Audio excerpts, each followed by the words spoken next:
Hello, class. How are you? Happy Thanksgiving week, and I hope that you are doing well, and I hope that you will enjoy your families this week. Well, I just wanted to touch bases with you. We are in week 6, and this is our week 6 video. So I just want to go through a few things because of the holiday week, and we have off officially Thursday and Friday. But I know that many will be traveling or doing things with family. So this week will be very, very light. We are in week 6 and we're almost done. We only have 2 assignments due this week. We have a discussion board and we have a workplace assessment. Just 2 things. Discussion board for week 6 and a workplace assessment. I made things very light because of the holiday week, but I expect that you are doing your work. Everything will be due Sunday night at 11:59, Sunday, November the 26th by 11:59. Okay, so that gives you some time to get it done, or if you want to get it done ahead of time, ahead of the holiday, you are welcome to do so that you have it done before Sunday night. There will be no phone conference call on Sunday night as well, since we are still in the holiday. All right, so let's go over what is due for week 6. We're talking about workplace communication. And if I had an opportunity, if we were in class together, I would say, how many people have had a job or you volunteer somewhere? And I think just about all of us have worked somewhere, whether it is a paid position or volunteer. We're all adults and we've worked somewhere, I'm sure. So workplace communication is very important. We all need a job at some point in our lives, but working with others, working in groups can sometimes be very difficult. So if you go to Module 6, Week 6 in your workplace communication, make sure that you read that workplace communication chapter. At the top of Week 6, Module 6, you will see that you have your workplace communication PowerPoint. It has lots of goodies for you. You can look over that, and it has a lot of helpful tips for your workplace communication chapter that you should be reading. Also in Module 6, Week 6, you have a helpful job interview video. It's not required for you to do anything with it, but I thought it was a very good video just in case if you have an upcoming interview or you want to brush up on your interview skills. That's a very good video for you to watch at your leisure. All right, now if you go to the discussion board for week 6, I have something that I want you to think deeply about. And let me just say also, I see that some people have already gone on and completed the week 6 discussion. Thank you so much. I already see just about 6 or 7 people who have already done it. Very good. But I'm not sure what is going on. This class is not doing the discussion posts. So please make sure that you go on each week and do your posts and respond to a classmate. Also want to let you know that if those discussions are not done, I can't open them up again. They're just for that week, and I'm not giving extra credit or anything extra at the end of the semester. So this is a paced course. You have to do something each week, and when you guys are not doing your work, please don't expect me to make something up at the end for you to boost that grade up. So it's once the opportunity's gone, it's just gone. So thank you to those who have already done it. But in week 6, this is a really good thing for you to think about. In this form, you're going to think about, number 1, a conflict that you've had at your place of employment. And I want you to tell the nature of the problem and how it was resolved. I want you to think about the terms that we used in that workplace communication chapter. Was it accommodation? In terms of the conflict, talk about how that conflict arose. Did you try to compromise or something like that? So don't forget to use some of those tools and terms from the workplace communication chapter. Or if you didn't like that scenario, you can explain a situation where you were the customer and you experienced poor customer service. Haven't we had that? And tell how you communicated that you were not pleased. Did you yell at the person? Did you explain what you didn't like about the food or your clothing? And tell me, how did the employee communicate with you? And I'll be going on to the discussion board to communicate back with those people who responded. So thank you so much.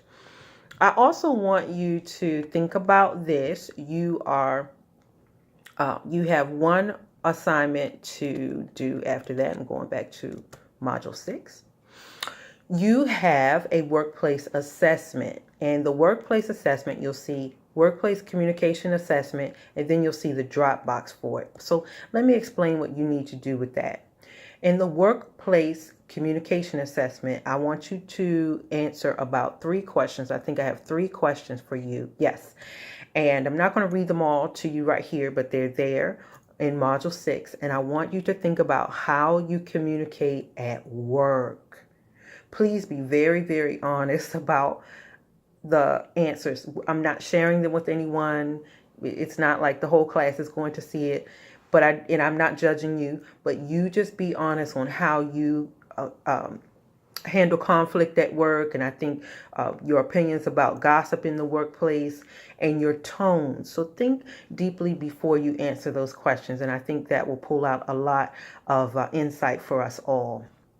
Okay, so those are your 2 assignments. That's all. You just have those 2 assignments for this week. And I hope that you are enjoying your Thanksgiving break. But I just want to go through a few things in terms of workplace communication. Okay, I'm going to pull up our PowerPoint. I need to have this thing so I could turn it around so you can see it. But I'm just recording quickly here. We won't go through everything.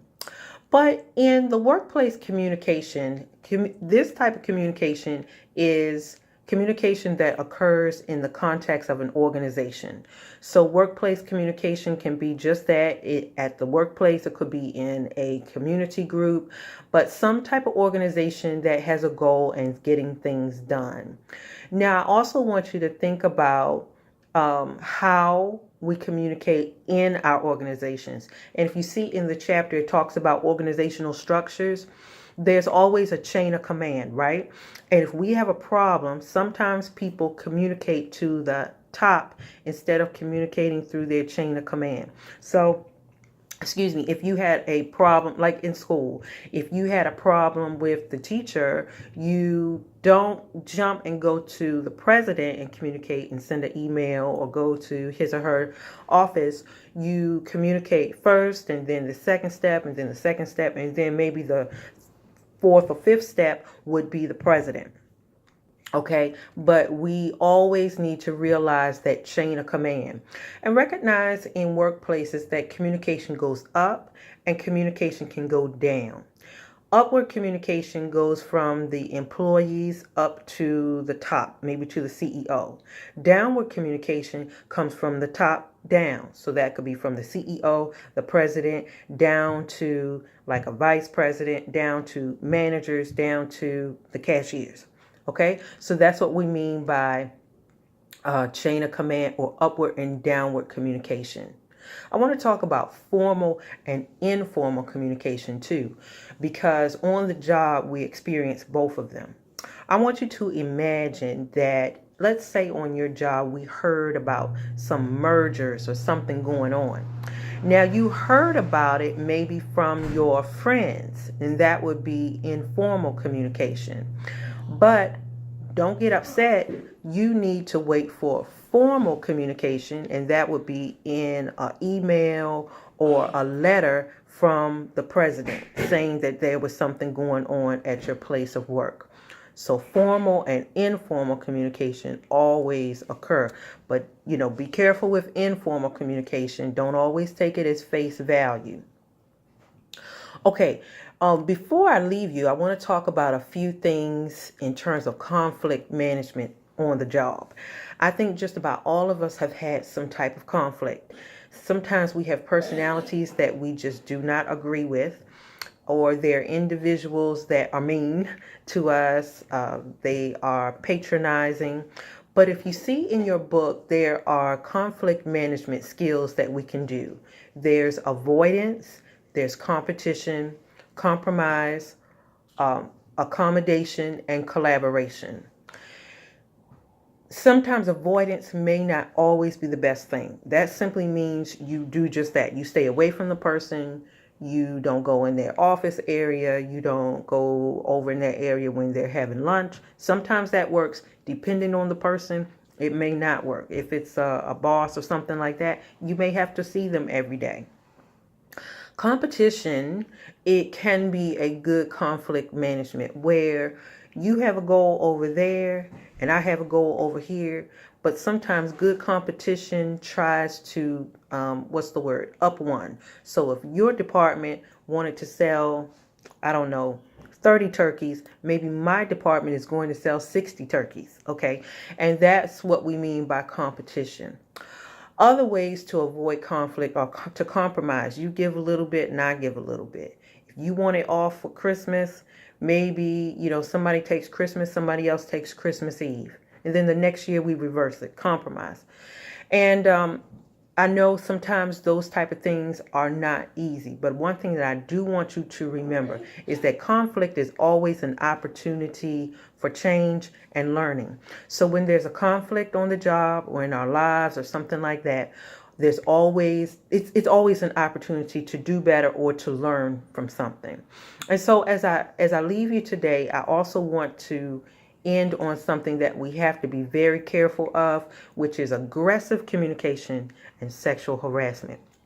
Aggressive communication is when the person's tone is disruptive, loud, it could be mean, a harsh tone. We have to watch how we say certain things to people. And it could be said, in a demeaning tone to put the employee or employer down. You never want to do that. Sexual harassment is something that is very important. You need to know about it. It's an unwelcome, unsolicited, and your book says repeated, or it could happen just one time. It is what it is. It's a behavior that is sexual in nature. So it could be an email about sexual jokes sent to you. It could be a touch that you did not ask for. It could be any type of aggressive communication towards you, pushing, touching you, forcing you to do something that you don't want to do for an advancement or something on the job.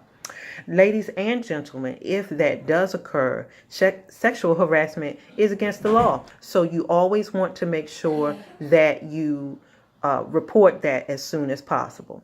Okay? All right, everyone. I hope that you have a great Thanksgiving. I just wanted to take a few moments just to check in with you. We're in week 6. Make sure that you please let me know about your research project, and that will be coming up very soon because I believe our last day is coming up. I want to say about December the 4th. I'll get you our last day in just a second. Okay. All right. I hope you all have a blessed week. Take care.